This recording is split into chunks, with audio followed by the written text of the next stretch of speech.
Welcome to the Mindset Mutiny podcast. I am your host, Mike Ivanov. Join me as we challenge the status quo, break free from self-imposed limits, and redefine what's possible. What's up, everybody?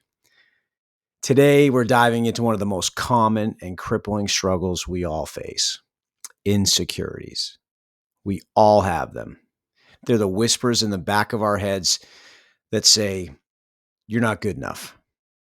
You'll never measure up." What if they find out the truth about you? Insecurities touch every aspect of life. How we see ourselves, how we show up in the world, and how we interact with others. They're like shadows, always there, lingering in the background, waiting for the right moment to creep in and sabotage your confidence. They tell you lies, they keep you small, and they stop you from stepping into your full potential. But the truth is, insecurities only have as much power as we allow them. And today, we're going to take that power back. This isn't about overcoming insecurities in the sense that they disappear forever, because they won't. It's about confronting them, understanding them, and learning how to work through them so they no longer control your life. So today, we're going deep. We're going to dissect insecurities, confront them, and learn how to take back control of our lives. So what are insecurities, really? At their core, insecurities are deeply ingrained beliefs that something about you is fundamentally lacking or flawed, that you're not good enough. These beliefs are rooted in fear of failure, fear of rejection, fear of being inadequate, or fear of not measuring up to the expectations. Insecurities don't just pop up out of nowhere. They're learned over time. They're shaped by our experiences and the messages we absorb from the world around us. Maybe it's a hurtful comment someone made when you were a kid. Words that seem small at the time but stuck with you forever. Maybe it's a failure or a setback that left a lasting scar. Maybe you question your abilities or your worth. Or perhaps it's the relentless comparison game we all get sucked into thanks to social media. You scroll through a feed of perfect lives, flawless appearances, and seemingly effortless success. It's easy to feel like you're never measuring up to those carefully curated, often unrealistic portrayals of life. And every time you fall into that trap, your insecurities dig in deeper. Here's the thing. Insecurities are like mental programs running quietly in the background of your head. They operate subtly, often without you even realizing it. They shape the way you perceive yourself, influencing your choices, your behaviors, and even how you interact with others. They might make you second guess your decisions, avoid taking risks, or hold back from opportunities that could have changed your life. If left unchecked, these insecurities can quietly take control, shaping not only your actions, but your entire life trajectory. They limit your growth, your confidence, and your ability to reach your full potential. But here's the empowering part. You don't have to let them. Insecurities might be a part of your story, but they don't have to define the ending. You have to have the power to confront them, challenge them, and rewrite the narrative. It's not easy, but it's possible. And it starts with recognizing that those fears and doubts are just that, fears and doubts, not facts. The key is to shine the light on them, because insecurities, like shadows, shrink when you bring them out of the dark. Awareness is absolutely essential to this fight. You can't fight an enemy you refuse to see. Ignoring your insecurities doesn't make them disappear. It gives them more power to control your life from the shadows. That's why the first step in overcoming insecurities is becoming fully aware of them. It's about facing them head on, no matter how uncomfortable it feels. And this requires a level of honesty that most people aren't used to. You need to strip away the layers of excuses, the justifications, and denial, and get brutally real with yourself. You can start by asking, what am I insecure about? Identify the specific areas where your confidence falters. Maybe it's your appearance, your intelligence, your social skills, or your abilities at work. The more specific you can be, the better. Then ask yourself, where did the insecurity come from? Trace it back to its origin. Was it something someone said or did? A traumatic event? A pattern of comparison? What was it? Insecurities don't arise out of thin air. They're born from experiences, messages, or environments that planted a seed of doubt. Maybe somebody criticized you in a moment of vulnerability, and those words stuck with you. Maybe you've been comparing yourself to others for so long that you're convinced you'll never measure up. But here's something you need to consider. There's a chance that it's all made up. Sometimes there's no concrete reason for the insecurity, no traumatic event, no harsh critic. It's just a story you've built in your mind, a narrative you've clung to for years without even questioning its validity. And that's important to recognize because whether the source is real or imagined, the impact is the same. The key is to bring it to the surface, question it, and start dismantling its power. You can't let something you made up or something that doesn't even matter anymore keep you trapped. Another effective question would be, how does this insecurity show up in my daily life? Think about the behaviors, the habits, or even the thoughts that stem from your insecurity. Does it cause you to avoid certain opportunities? Make you second guess your decisions? Or do you seek validation from others or put yourself down before anyone else can? These are all very effective questions that need to be answered. For the longest time, my insecurities ran my life.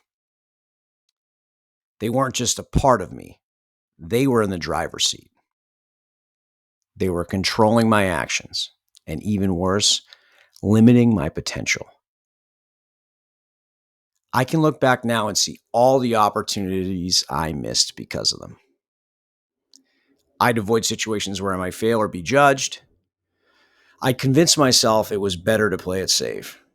There were hobbies I never pursued, things I was genuinely interested in because I didn't think I'd be good enough. I tell myself, why bother? You'll just embarrass yourself. You're not good enough to be here. It didn't stop there, though. My insecurities even controlled the people I'd approach, or most accurately, the ones I didn't. I wouldn't put myself out there. I wouldn't speak up. I wouldn't make connections that could have enriched my life, personally and professionally. I stayed small, convincing myself that playing it safe was somehow the smarter choice. But here's what I learned. Every missed opportunity, every time I held back, wasn't protecting me. It was robbing me of growth, of experiences, of the confidence that comes from putting yourself out there, win or lose. Insecurities don't just keep you from failing, they keep you from living. I don't want that for you. You've got to call out those insecurities and recognize the chokehold they have on your life. Because the longer you let them dictate your decisions, the more opportunities you're going to let slip through your fingers. The world doesn't wait for you to feel ready. You have to take the leap. even when your insecurities are screaming at you to stay put. This exercise is not easy. It demands vulnerability, which can be absolutely terrifying. Let's face it, most of us avoid vulnerability because it feels like we're exposing a wound to the world. Here's the reality, though. If you're serious about personal growth, you must confront the uncomfortable truth. I've said this many times, and I will continue to say it.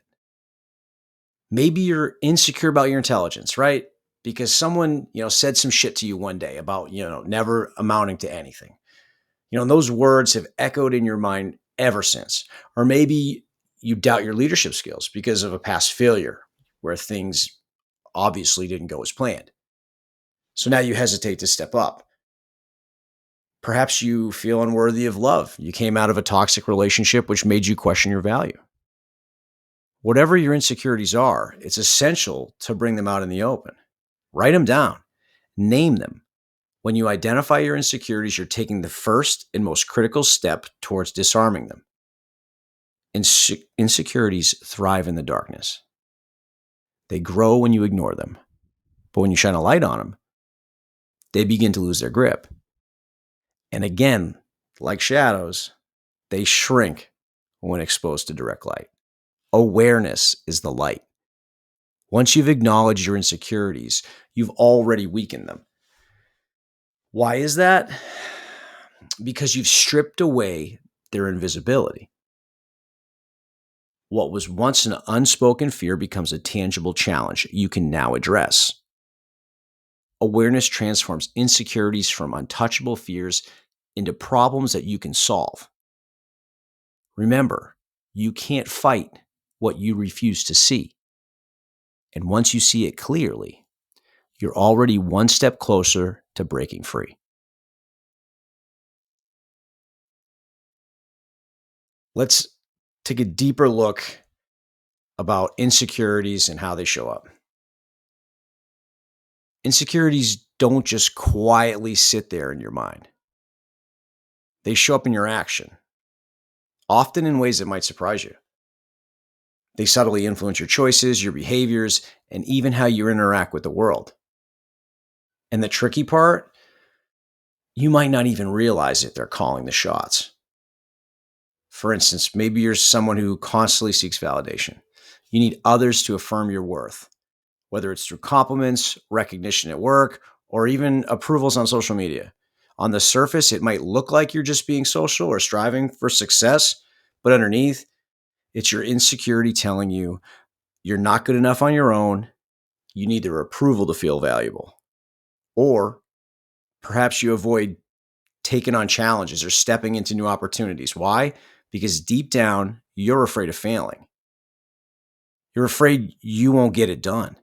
You tell yourself, things like, if I don't try, I can't fail. Or I'm just not going to be able to make it happen. I'm too busy. But in reality, you're letting your fear of inadequacy hold you back from that growth. Insecurity can even make you defensive, especially when someone points out a flaw or offers criticism. Instead of calmly reflecting or learning from the feedback, you lash out or shut down because deep down, you already believe that flaw defines you. It's so painful to hear someone echo what your insecurities have been whispering all along. This will be hard for most to hear. You spend more time defending your insecurities than doing anything about them. You build walls around them, shielding them from scrutiny, rather than confronting and addressing the root cause. But here's the real kicker. The more you let insecurities dictate your behavior, the stronger they become. It's a vicious cycle. You avoid challenges to protect yourself, but in doing so, you miss out on experiences that could have built your confidence. You seek constant validation, but it only feeds your reliance on others' opinions. You react defensively to criticism, which reinforces your fear of being exposed. Each time you give in to your insecurities, you reinforce the belief that they are in control. They become a self-fulfilling prophecy, growing stronger and more deeply rooted in your mind. But here's the good news. Cycles can be broken. The first step is recognizing how your insecurities are influencing your actions. And then the next step is to respond differently. Now, it will not be easy, and it will not happen overnight. But every time you take action in spite of your insecurities, you're weakening their grip. I'm not speaking from theory. Insecurities have owned me. In the next episode, I'm going to get raw and personal about insecurities. I'll be breaking down my top 4 insecurities, the ones that nearly destroyed me, and exactly how I've fought to overcome them. So if you're ready to take that journey with me, tune in next time, because the fight against insecurities is personal, and together we're going to win. So if you're getting something out of this, do me a favor, hit the subscribe button and share the podcast with somebody who you think needs to hear it. Let's grow this thing together, and let's keep spreading the message. Your support means everything to me. Thanks so much.